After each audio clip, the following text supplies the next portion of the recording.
Hola, ¿cómo están todos? Hoy vamos a hablar de una de las habilidades más básicas e importantes, saber leer y escribir.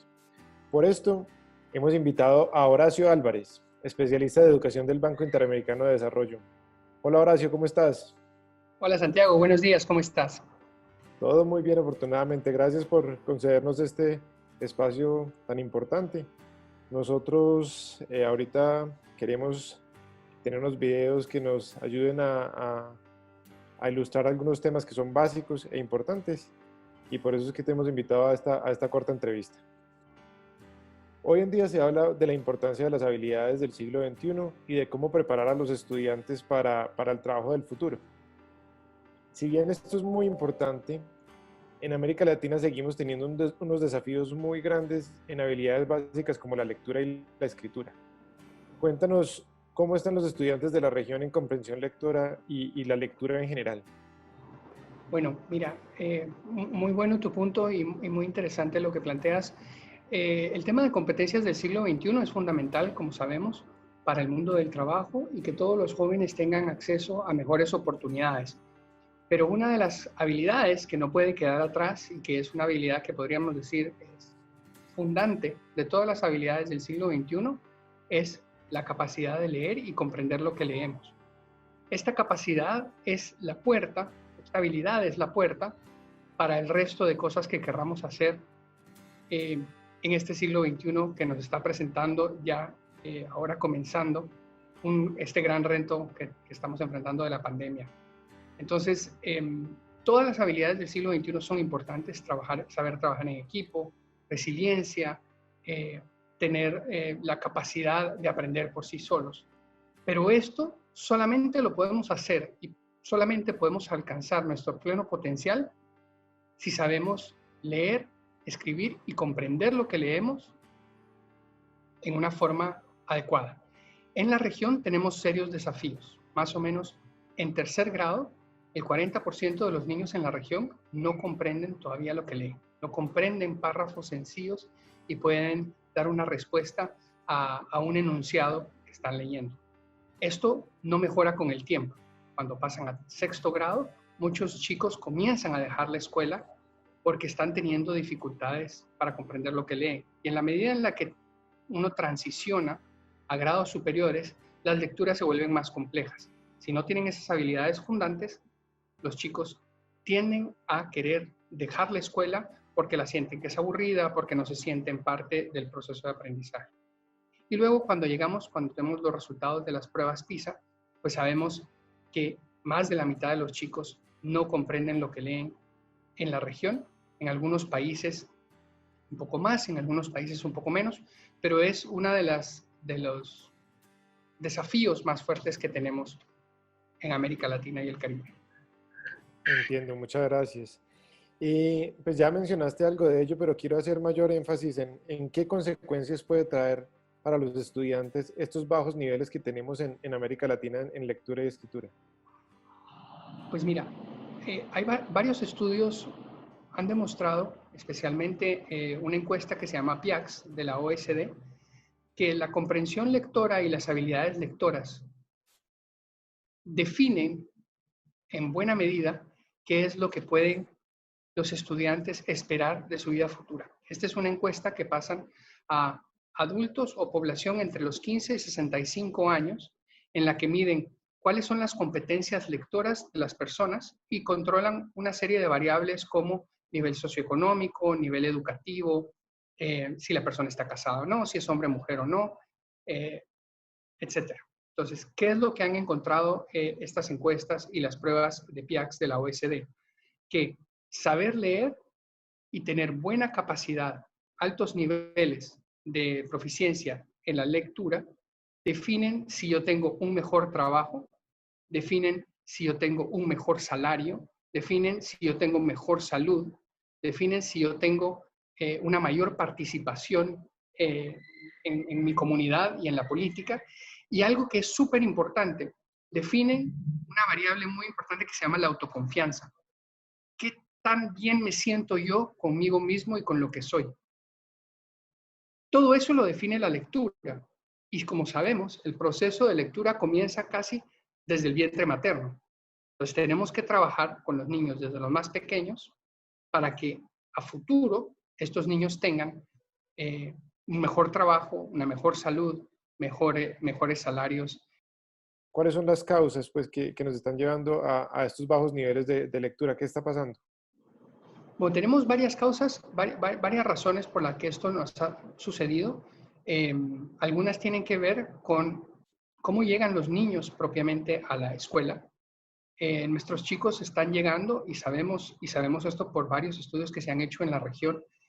Uno de ellos, particularmente en Colombia, en el que se midió cuál era el nivel de habilidad oral de los niños antes de entrar a la escuela en el primer grado.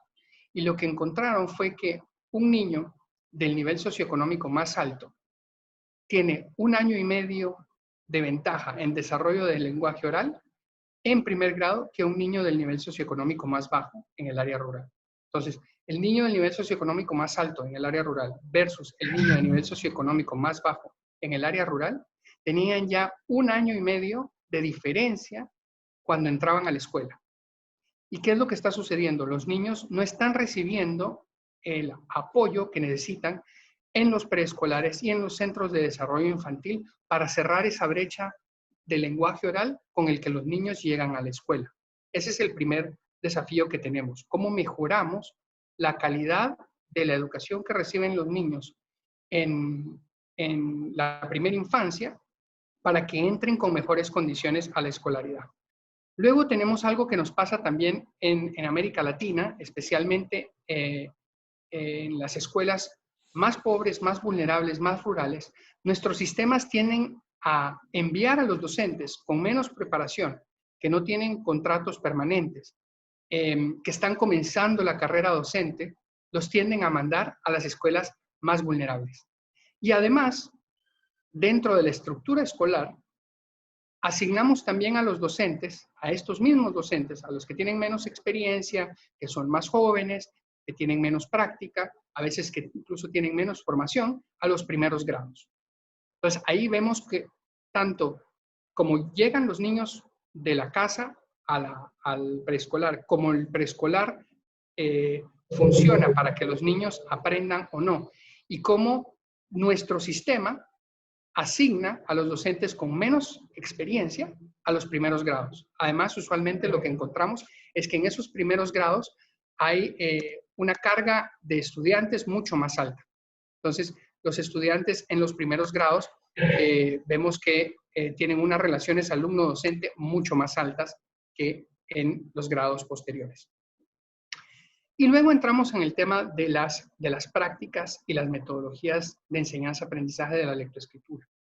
Lo que hemos encontrado en la región, y hay un estudio interesante que hizo una red centroamericana de universidades que se llama la Red LEI, con apoyo de USAID, del gobierno de Estados Unidos, es que en la formación inicial docente no se enseña a los docentes buenas prácticas de didáctica de la lectoescritura.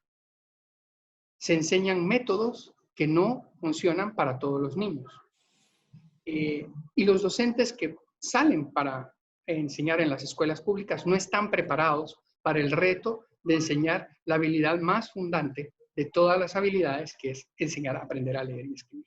Entonces, ahí tenemos ese desafío adicional, que es un tema de metodología, de didáctica de la enseñanza de la lectoescritura inicial, en la que nuestras facultades de educación están fallando. Se basan mucho en métodos que no están probados. Se usa poca evidencia y poca investigación para identificar cuáles métodos funcionan bien con todos los niños, no solo con algunos de los niños. Y esto es importante recalcarlo porque al leer y escribir, más o menos, independientemente de la metodología o del método más bien que se usa para enseñar a leer y escribir, poco más o menos 40% de los niños aprenden con cualquier método. Muchos niños deducen el código escrito por sí solos o con un poco de ayuda de los padres. Pero para todos los niños hay algunos métodos que funcionan siempre. Y eso es algo que nosotros tenemos que entregar a nuestros docentes para que cuando trabajen con los niños sepan cómo enseñar. Qué bueno, qué bueno. Muchas gracias. Ha sido muy ilustrativo esto que nos has dicho hasta el momento. Yo veo que haces mucho énfasis en el tema de la enseñanza temprana. ¿Cuándo deberíamos empezar a enseñarle a nuestros estudiantes a leer y escribir?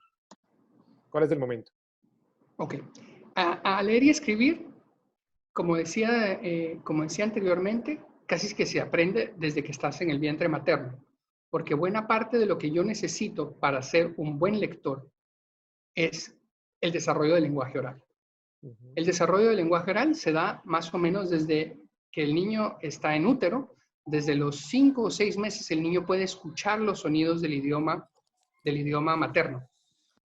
Es desde ahí donde se comienzan a generar las conexiones neuronales que necesito para después leer. Pues es importante el tema del desarrollo del lenguaje oral antes de llegar a la escuela, el que los niños tengan acceso a vocabulario rico, extenso, a construcciones orales complejas, a una dinámica del lenguaje entre el padre y el niño positiva, que no sean solo, como lo vemos en algunos casos, solo no hagas esto, no hagas el otro, móntate aquí, sube acá, no toques eso, sino en diálogos más ricos entre el padre y los niños y los adultos que están a cargo de los niños. Entonces, uno a aprender a leer realmente comienza con el desarrollo del lenguaje oral, comienza cuando los chicos son muy pequeños. Ahora, la instrucción formal de cuándo comenzar a enseñar el código escrito puede comenzar desde los 5, 6 años. Realmente antes había una idea y es uno de los mitos que quedó, que los niños debieran comenzar solo a aprender a leer y escribir, aprender el código escrito a los 7 años. Eso ha quedado bastante demostrado que no es necesariamente así. Hay niños que pueden comenzar a leer desde los 4 años, a aprender el código. ¿Qué acciones puntuales debemos emprender como países para enseñarle a leer a nuestros niños? Bueno, y creo que la más importante de todas, es, especialmente en esto que hablábamos ahora, en esto último de que los docentes no están recibiendo, es tenemos que formar bien a nuestros docentes. La formación docente es fundamental y la tenemos que hacer con lo último de lo que sabemos, el estado del arte de lo que sabemos, de cómo funciona el cerebro para leer y escribir. Hasta hace unos 10, 15 años no sabíamos cuáles eran los circuitos neuronales que funcionaban, que se activaban cuando el niño aprendía a leer y escribir. Hoy lo sabemos, más o menos desde hace unos 10 a 12 años, sabemos exactamente cuál es la ruta que toma en el cerebro una palabra cuando una persona que ha aprendido a leer y escribir lee. Sabemos exactamente en qué partes del cerebro se activan con base en estudios de resonancia magnética y sabemos qué partes no se activan en las personas que no han aprendido a leer y escribir, ya que solo tienen un lenguaje oral. Entonces, tenemos evidencia científica de cómo el cerebro aprende. Tenemos por el lado de la psicología cognitiva, también sabemos cómo el cerebro aprende a leer y escribir. Y esto es algo interesante porque esta es una de las áreas en educación sobre la que hay poca evidencia, sobre la que hay mucha evidencia, perdón, de cómo funciona el cerebro para este proceso.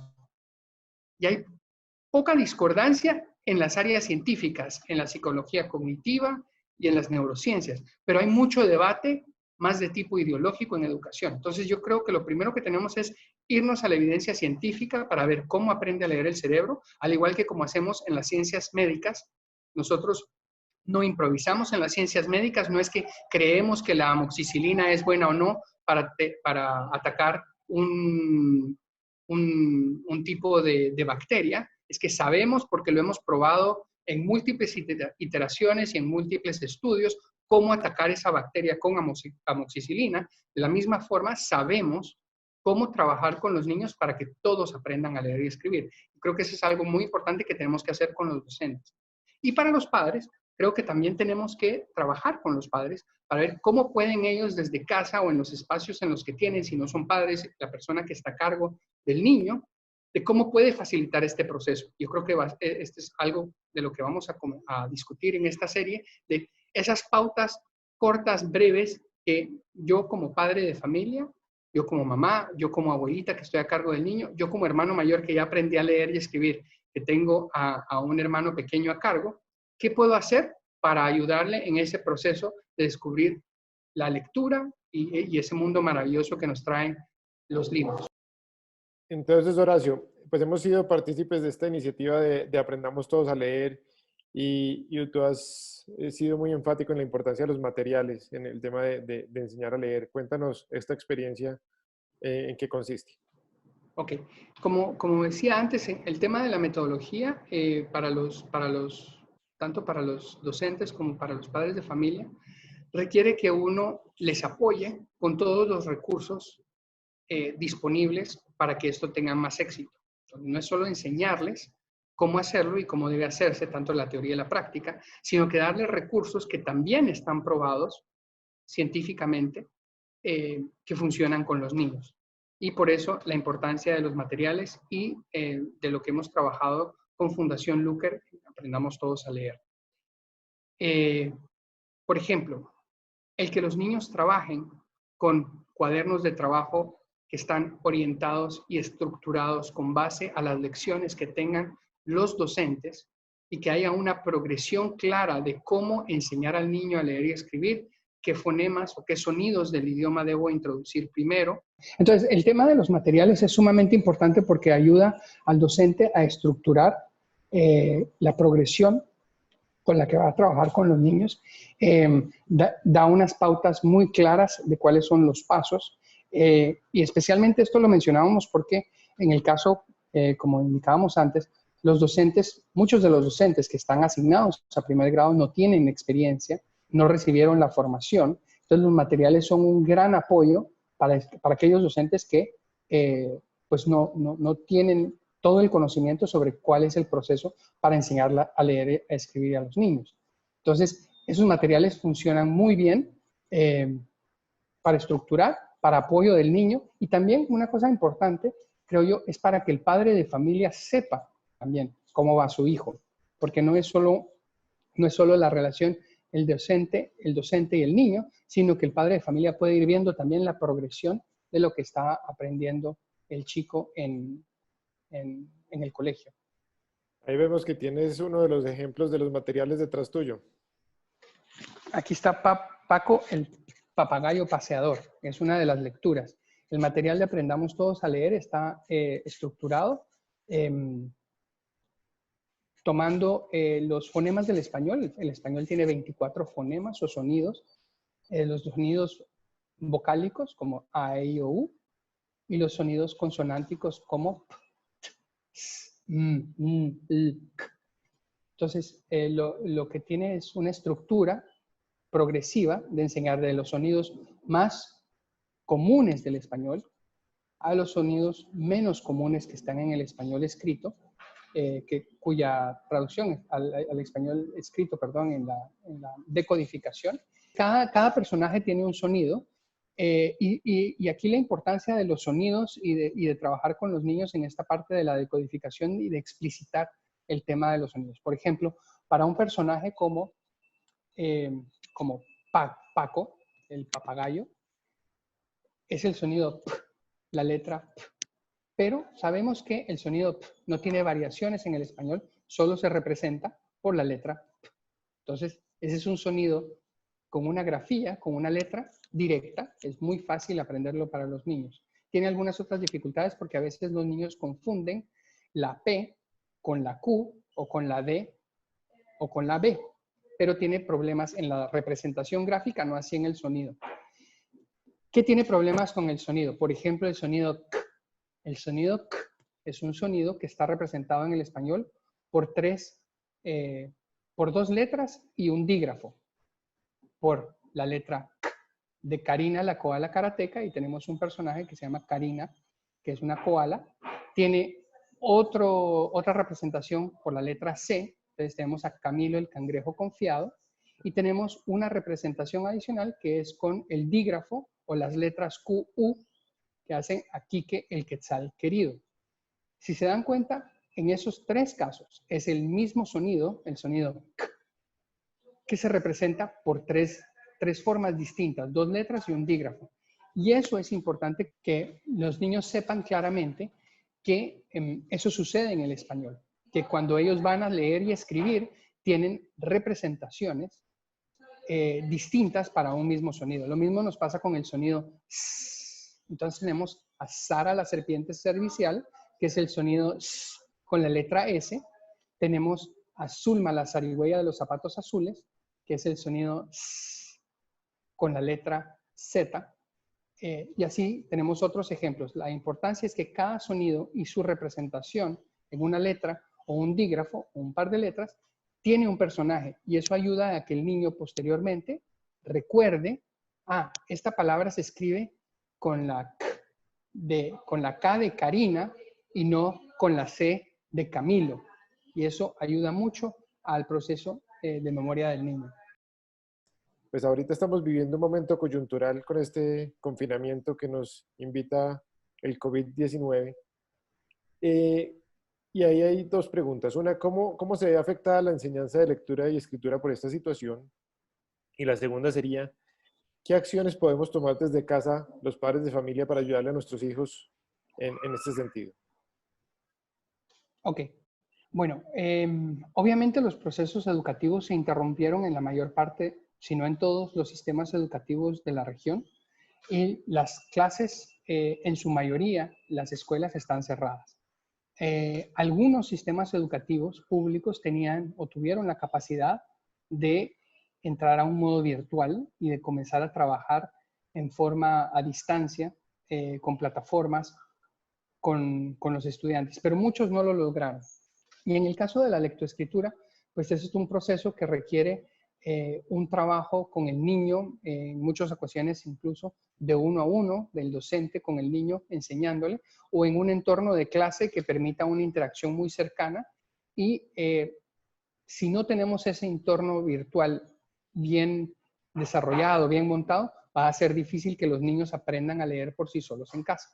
Ahora, sabemos que hay unas pautas básicas con las que podemos apoyar a los padres de familia, y este es el propósito de la serie de videos que les vamos a presentar y que vamos a trabajar, y de unos materiales con los que los padres de familia pueden trabajar en casa. Ahora, hay algo que es importante en este proceso. Los padres de familia no somos los docentes.